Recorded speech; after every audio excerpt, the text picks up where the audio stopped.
Effectivement, il nous semblait intéressant dans l'actualité, dans cette année 2024, d'avoir aussi un panel, une table ronde pour échanger avec des partenaires. On a la chance d'avoir 3 partenaires majeurs de Paris 2024. Je vais prendre mes notes pour quand même vous dire de manière précise leurs titres pour chacun d'entre eux, que je retrouve presque tout de suite. Pardon. Oui. Voilà. Je les ai. Donc,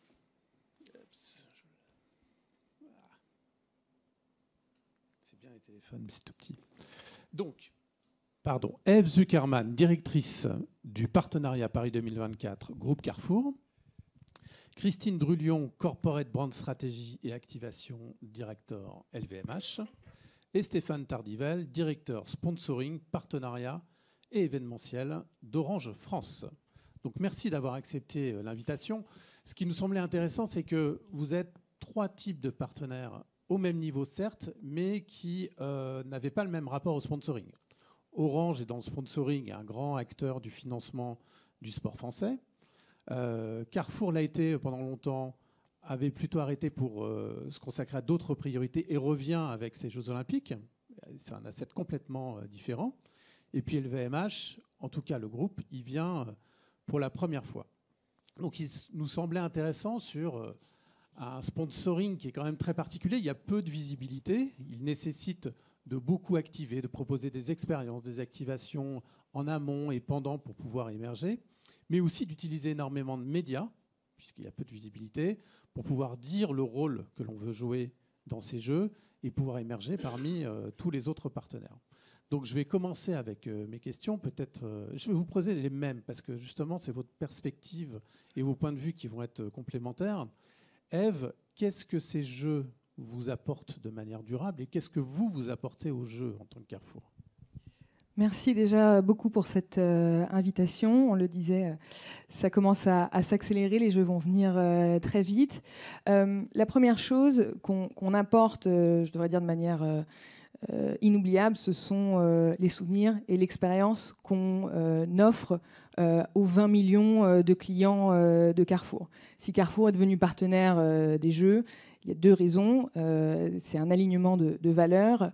Les valeurs de Paris 2024 qui étaient de dire on veut des jeux populaires qui sont pour tous. Et la meilleure façon d'avoir des jeux populaires, c'est aussi de s'associer avec une marque qui a 6000 magasins partout sur le territoire et qui vient et qui voit 20 millions de clients venir tous les jours. Donc, c'est 8000 billets qu'on va offrir, c'est 6000 magasins qui sont habillés, animés aux couleurs des jeux. Donc, ce sont tout autant de souvenirs, d'expériences impérissables qu'on offre à nos clients. Et peut-être d'un point de vue d'entreprise, l'héritage qu'on souhaite pour ce partenariat, il est protéiforme, mais sur un point précis, c'est celui du handicap.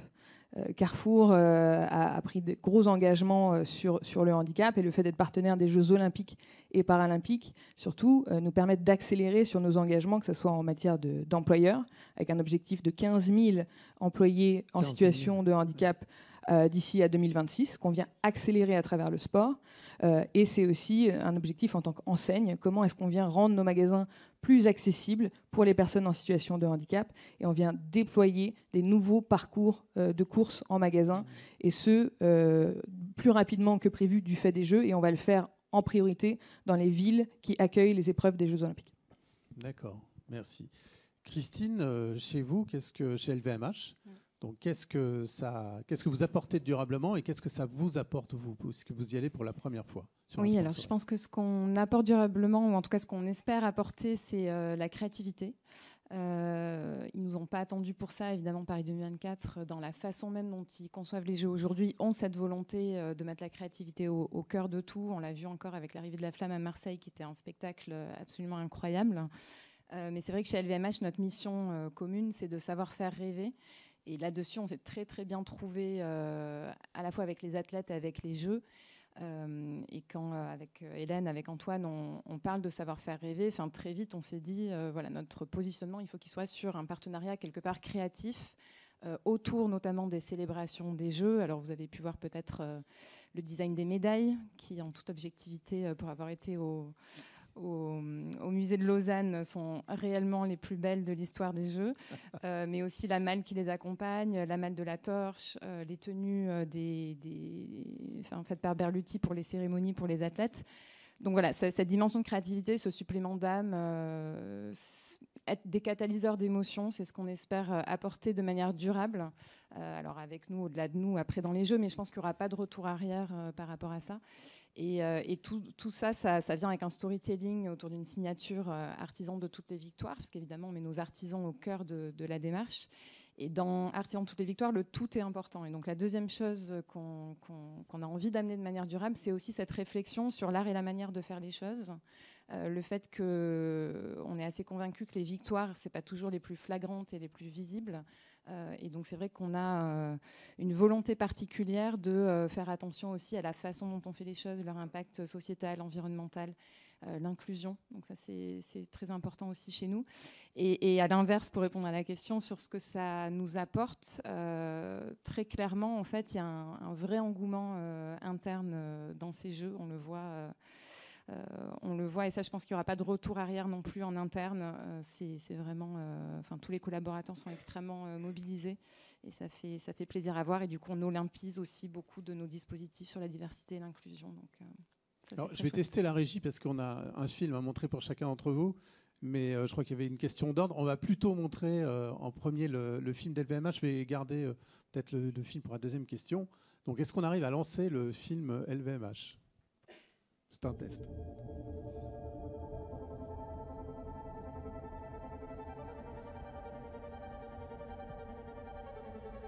Un petit peu de son.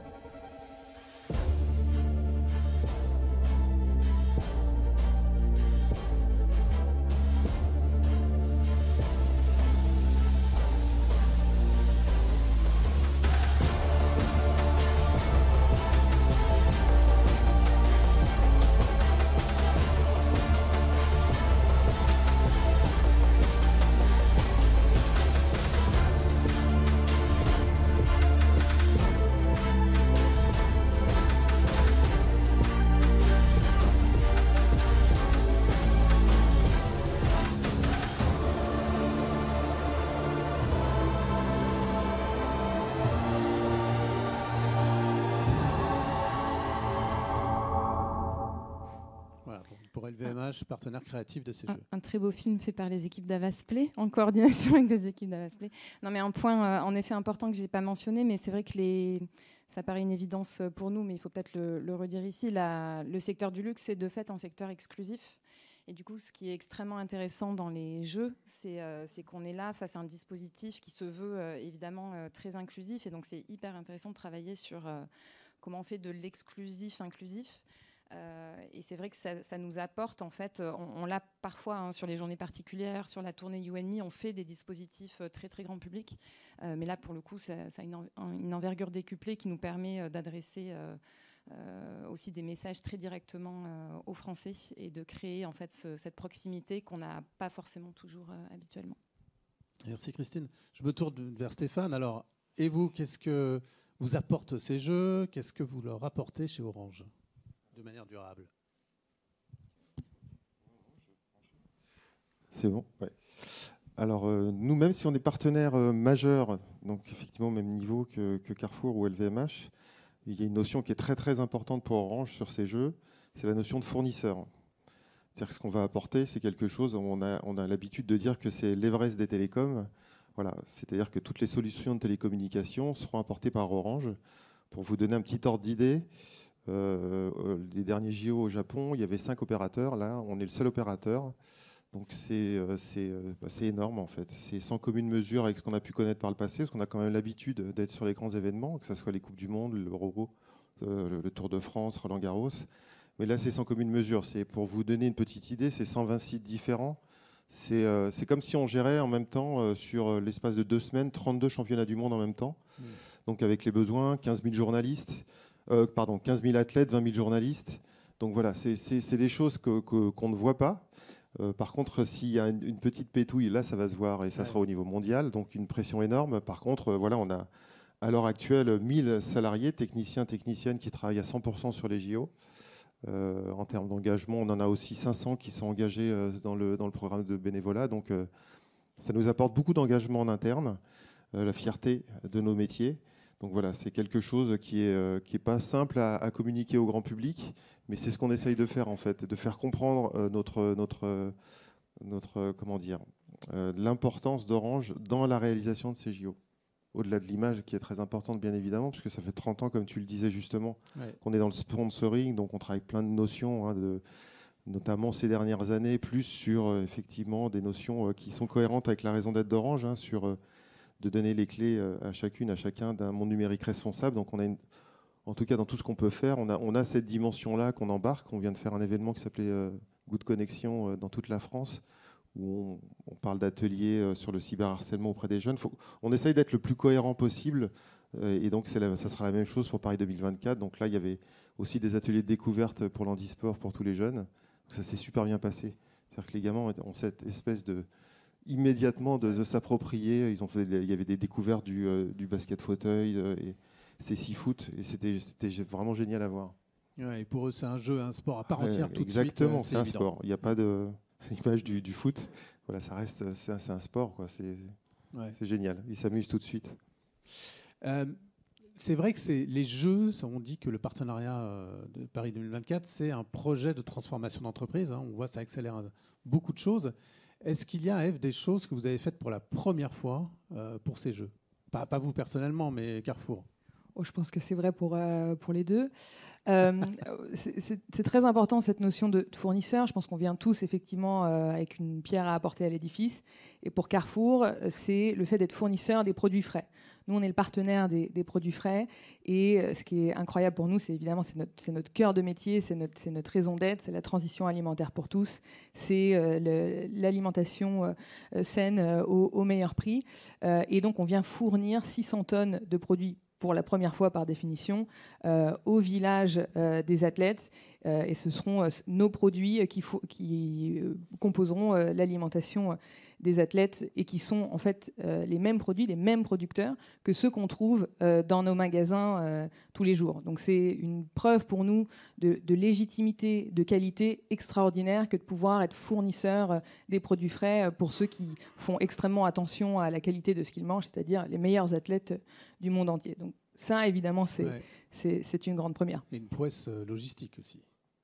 Réussir à livrer pendant les Jeux et que c'est un travail, effectivement. Ouais. Ça se prépare. C'est un petit peu différent parce que, évidemment, entre 15 000 athlètes et 20 millions de clients, on n'est pas du tout sur les mêmes échelles que ce qu'on a l'habitude de fournir, mais ça vient dans un contexte logistique et de contraintes, évidemment, de circulation on va réinventer la cartographie de Paris et de l'Île-de-France pendant la durée des Jeux. Donc, ça demande effectivement un long travail de préparation, mais c'est ce sur quoi on travaille depuis un bout de temps déjà. Très bien. Je veux bien qu'on montre le film Le Carrefour, justement, à cette occasion. Tu ne devineras jamais qui a été sélectionné pour une compète. C'est moi. Tu ne devineras jamais qui a mangé toute ta dorade ce midi. Tu ne devineras jamais qui a encore gagné aujourd'hui. Et ben toi, tu devineras jamais qui va manger la même dorade que toi. Coucou championne, félicitations pour ta médaille. La dorade à 3 € chez Carrefour et aussi au village des athlètes de Paris 2024. On a tous droit au meilleur. C'est l'occasion de rebondir aussi sur l'efficacité du média, parce que je crois que tu as quelques chiffres aussi sur la dorade. Cette campagne, et je rends hommage aux équipes marketing, à Marie-Esther Matona, à Nicolas Gobert, qui font un travail extraordinaire pour donner vie justement à ce partenariat et à ce message. Cette campagne, elle incarne exactement ce dont je parlais, c'est-à-dire que, et c'est là où on est tous très, très complémentaires, c'est que les jeux ne changent pas le fait que les clients attendent de nous la qualité et le prix. Par contre, ce que les jeux nous apportent, c'est la légitimité et la visibilité et aussi cet amour que vient porter le fait de pouvoir s'associer avec une team d'athlètes, de 17 athlètes dans le cas de Carrefour, dont évidemment Teddy Riner. Donc on vient laisser un souvenir indélébile et ça se traduit Je sais que c'est là où on allait. Ça se traduit évidemment en magasin parce qu'on peut se dire que sur la durée de cette campagne, c'est une dorade française sur 3 à peu près qui était vendue par Carrefour. Donc c'est évidemment du fait des jeux, c'est du fait du prix, mais c'est une opération qu'on est venu monter, qui est nouvelle, qui est inédite, parce que les jeux créent aussi un territoire d'innovation dans l'entreprise. Parce que par définition, les jeux ne permettent pas de dire faisons comme la fois d'avant. Parce que la fois d'avant, c'était en 1924. Et sauf surprise, aucun d'entre nous ne l'a connu.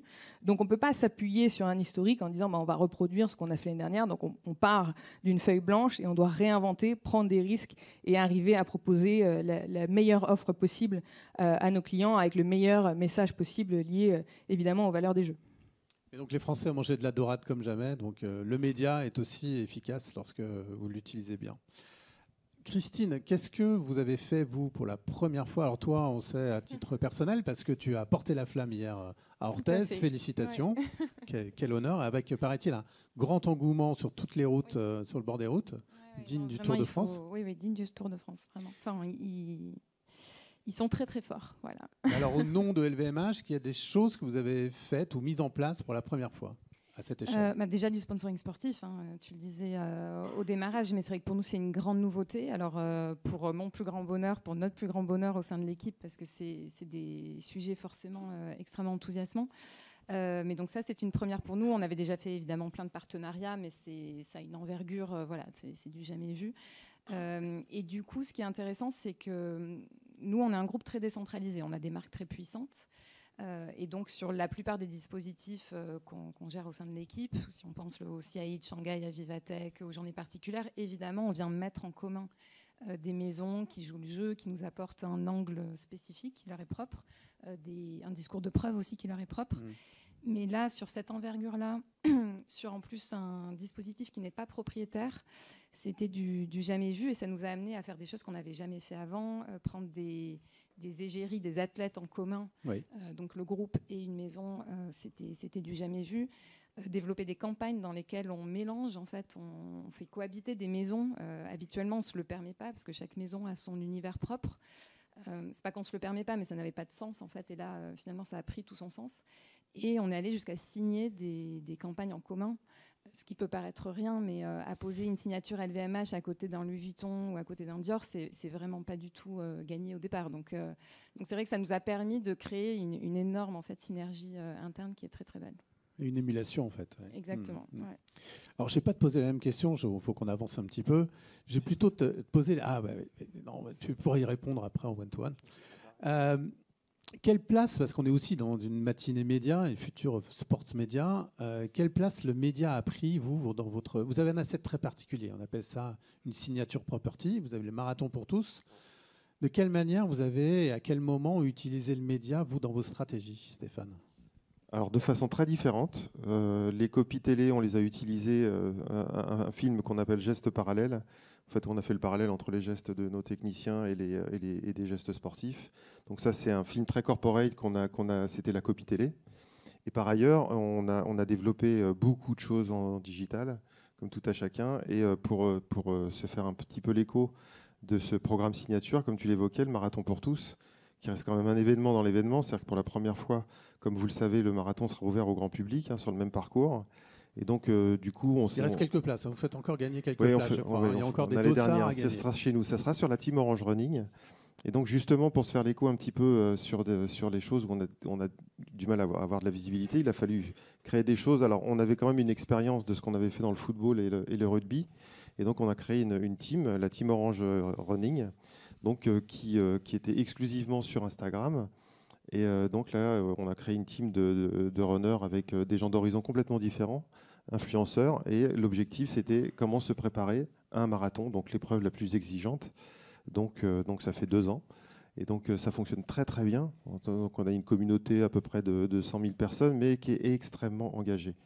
Donc ça, c'est plutôt très positif. Et c'est comme ça qu'on a décidé, en fait, en tout cas, d'activer le marathon pour tous, au-delà de tout ce qu'on fera pendant l'épreuve, mais de s'y préparer. Et comme vous le savez, c'est toujours difficile d'émerger sur ces grands événements parce que beaucoup de marques sont présentes. Après, il y a toutes les marques qui vont faire de l'embauche aussi. Et donc, ça nous a permis d'avoir une certaine légitimité. Et en plus, c'est des choses qu'on faisait déjà par ailleurs en interne. avec une application que certains connaissent peut-être qui s'appelle Sport Heroes, où c'était vraiment un sujet de discours contre la sédentarité. Et donc c'est quelque chose qu'on a aussi mis en place. Et donc on a fait un challenge, on avait plus de 20 000 participants. Donc on a 30 000 personnes quand même salariées Orange qui sont inscrites sur cette application qui s'appelle maintenant Orange Heroes. Et donc on avait tous couru ensemble. En tout cas, l'idée c'était sur 10 jours de courir un marathon, sur des équipes de 4. Et donc voilà, on a pu lever des fonds sur 2 associations, donc très engageants. Je crois que je vais montrer un petit film. Je crois qu'on a un petit film pour illustrer ça.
Et donc le point d'orgue, c'était cet événement l'année dernière où, pareil, c'était difficile à caler en fait par rapport à toutes les obligations qu'on peut avoir vis-à-vis du COJO.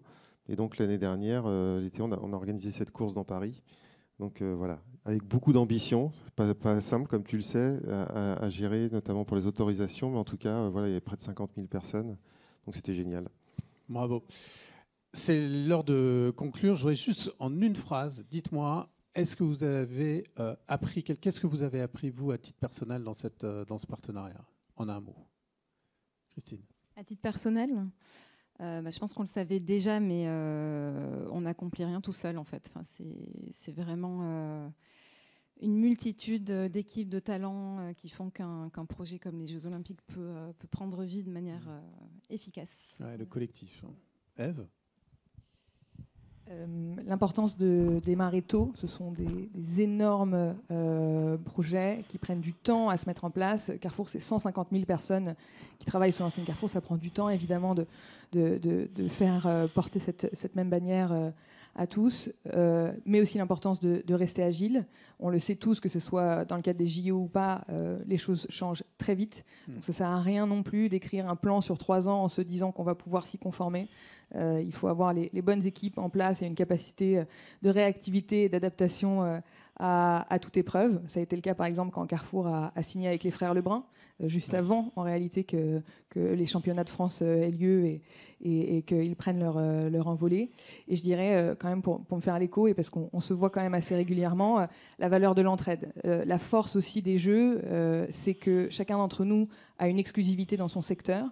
Donc on n'est pas concurrents l'un, on l'est évidemment en termes de notoriété, on veut tous avoir la meilleure opération, mais ce que j'ai constaté dès le début quand on est devenu partenaire, et ce que moi, à titre personnel, j'ai le plus apprécié, c'est l'incroyable entraide entre partenaires, entre entreprises partenaires des Jeux. Donc c'est évidemment des rencontres, mais c'est un partage d'expérience entre ceux qui font ça depuis très longtemps, ceux qui viennent d'autres backgrounds, qui est absolument phénoménal et qui a énormément de valeur.